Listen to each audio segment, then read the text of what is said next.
Brought to you by Agilus Diagnostics.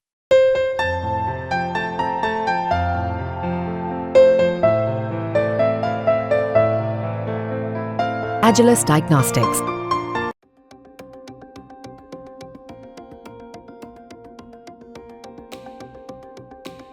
आज जब दुनिया के तमाम साधु संत कथावाचक सोशल मीडिया से लेकर के तमाम खबरों में बने रहते हैं, उनके अपने यूट्यूब चैनल हैं, तमाम सोशल मीडिया पर अकाउंट्स हैं, उसी बीच में एक नाम बीती 2 जुलाई को हाथरस में हुए हादसे के बाद आता है। नाम नारायण साकार हरि, जिनका ना तो कोई सोशल मीडिया पर अकाउंट नजर आया, ना ही यूट्यूब पर कोई चैनल आया और ना ही किसी चैनल पर उनके कोई प्रवचन। लोग उनको देखने वाले आते हैं, उनसे मिलते हैं, बिना किसी मोबाइल के उनके आश्रम में जाते हैं और वहां पर उनके प्रवचन सुनते हैं। सोशल मीडिया से दूर, लेकिन उनके अनुयायी किसी भी बड़े संत महात्मा कथावाचक से कम नहीं है।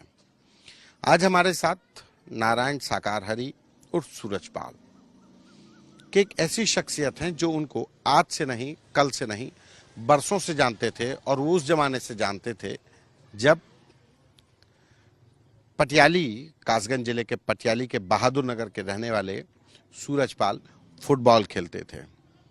हमारे साथ बाबा नारायण साकार हरि उर्फ सूरजपाल के बचपन के दोस्त मिश्रा जी हैं।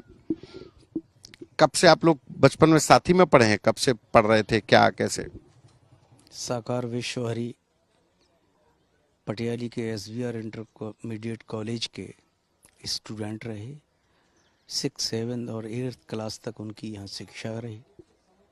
उसके बाद वो यहाँ से अन्यत्र चले गए, पुलिस विभाग में या जिसमें भी उनका जाना हुआ। उसके बाद मेरे संपर्क में नहीं रहे थे। आप लोग 6, 7, 8 में साथी में स्कूल में पढ़ते थे? हाँ, एक कॉलेज में पढ़े हैं, एक क्लास के स्टूडेंट रहे।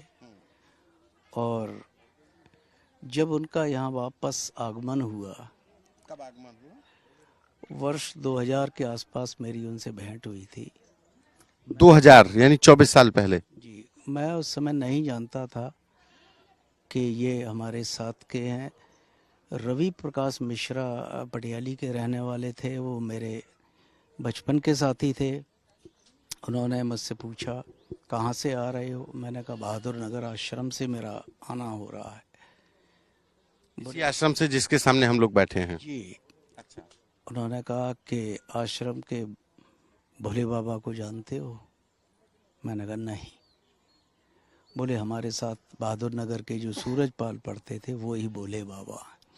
उस दिन मुझे मालूम हुआ कि साकार विश्वहरि, जिन्हें इस क्षेत्र में लोग प्यार से भोले बाबा के नाम से पुकारते हैं। मैं समय समय पर यहाँ आश्रम में आता रहा।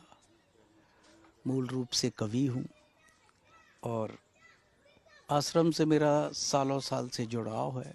बाबा को आपने बताया कि हम बचपन के आपके सखा हैं? अब बाबा को ये सब जान, कैसे बताया? वो उन्होंने पहचाना कि कोई घटना पूछी?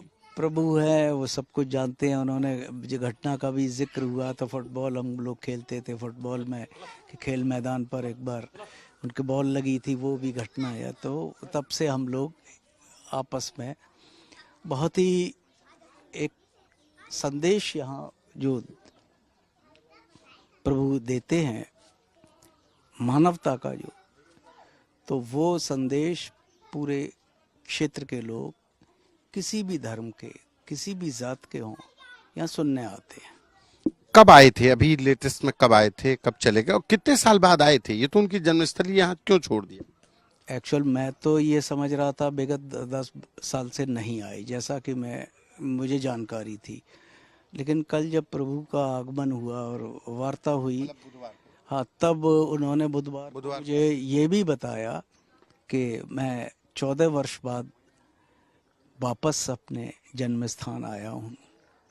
मैं हैरान रह गया। मेरे मस्तिष्क में तभी एक बात और कौंधी कि मर्यादा पुरुषोत्तम प्रभु श्री राम 14 वर्ष का वनवास काटने के बाद घर वापस हुए थे और प्रभु साकार विश्वहरि, जिन्हें इस क्षेत्र के लोग प्यार से भोले बाबा कहते हैं, वो भी 14 वर्ष बाद उनका आगमन अपने घर जन्म स्थान के आश्रम पर हुआ। आप कवि हैं, आप मतलब सामाजिक सरोकार से रखते हैं। सवाल यहाँ पे ये हो रहा है कि 123 लोगों की जान चली गई, लेकिन बाबा नहीं आए। तो थे तो उन्हीं के श्रद्धालु। बाबा अगर इतने चमत्कार थे तो बाबा को पता होगा कि सत्संग में इतने लोगों की जान चली जाएगी, तो क्यों नहीं रोक पाए? प्रभु का जब इधर आना हुआ,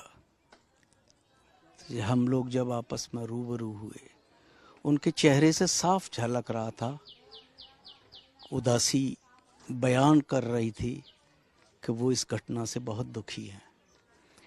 और उनके स्वास्थ्य को देखते हुए और उनकी भावनाओं को समझते हुए मैंने इस पर चर्चा करना भी उचित नहीं समझा। वो जब मन से दुखी है, तन से भी मुझे दुखी नज़र आए। और उन्होंने बार बार इसका संकेत भी किया कि जो इस दुर्घटना में हताहत हुए, जिनकी आत्माएं विदा हुई, हम सब मिलकर उनके साथ रहेंगे, उनके परिवारों को हमेशा हमेशा के लिए साथ देंगे। ये उनका सोच है। कब आए थे? मतलब जैसे आप बता रहे हैं कि बुधवार को आए और गुरुवार को चले गए, तो यहाँ पे स्वास्थ्य लाभ लेने आए थे। फिर बुधवार को उनका आगमन हुआ करीब 11 साढ़े 11 बजे, और 1 बजे के आसपास गुरुवार को यहाँ से प्रस्थान, जैसा कि लोग बताते हैं ग्वालियर गए, यहाँ भी गए हो मैं नहीं कह सकता, लेकिन वो इतना कहकर गए थे कि ये जो बहादुर नगर का आश्रम है, ये इनका पैतृक गांव है, यहाँ का पैतृक आश्रम है।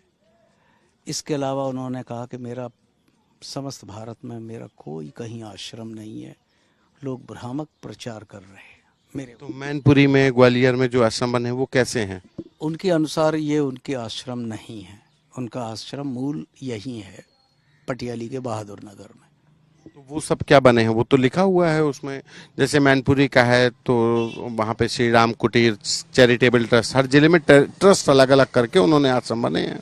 वो श्रद्धालुओं के द्वारा बनवाए गए आश्रम हैं, और कौन क्या भावनाएं रखता है ये तो प्रभु ही जानते हैं। लेकिन जैसा कि भोले बाबा ने कल अवगत भी कराया कि उनका कहीं आश्रम नहीं है, लोग इस बारे में झूठा प्रचार न करें। अच्छा, एक चर्चा है कि बाबा जी जब जाते हैं तो पैरों की धूल लेते हैं लोग।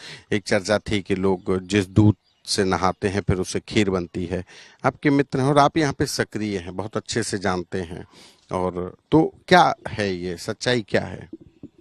उन्होंने सत्संग समारोह के अवसर पर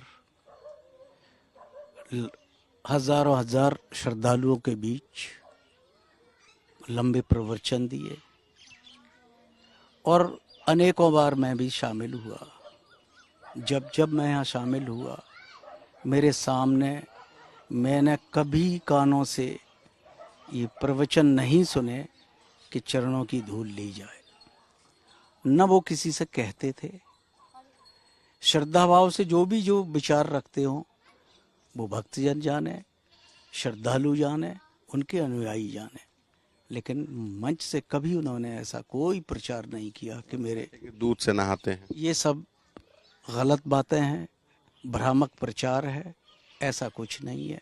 मैंने भी वो खीर और दूध का प्रसाद यहाँ कई बार लिया है, ऐसा कुछ नहीं। अच्छा, आपके तो मित्र हैं, सखा हैं, आपके जीवन में कोई परिवर्तन हुआ आपको जब आप यहाँ पे आश्रम आने लगे? जब प्रभु का इधर आगमन होता था, अक्सर मेरा भी यहाँ आना होता था, और मुझे नहीं मालूम था कि मैं भी 14 वर्ष बाद यहाँ आया। उनका इधर आना नहीं हुआ, हम लोग भी नहीं आए। लेकिन जब मैं पिछले सप्ताह से इस घटना के बाद आना हुआ, तो जब आश्रम आता हूँ मुझे आत्मिक शांति मिलती है। और कल उनसे रूबरू होने के बाद मुझे बहुत ही, मेरे मन को, मेरे तन को, मेरे मस्तिष्क को बहुत शांति मिली है। मैं उनके दर्शन करके खुद का पुण्य लाभ कमाया है। बस मैं इतना ही कहना चाहता हूँ। ये नारायण साकार हरि और सूरजपाल के बचपन के दोस्त हैं। इनको नहीं पता था कि उनके बचपन के साथी जो कभी फुटबॉल खेलते थे, जिनको फुटबॉल खेलने के दौरान एक बार चोट लगी, वो अब संत हो गए हैं। उनके पीछे लाखों लोग उनके अनुयायी हो गए हैं। लेकिन आज उनके लिए एक श्रद्धा है, उनके लिए वो प्रभु प्रभु का ही एक नाम ले रहे हैं कि उनके लिए प्रभु के समान हो गए हैं। यही लोगों की श्रद्धा है। कैमरा पर्सन रोहित के साथ संतोष कुमार।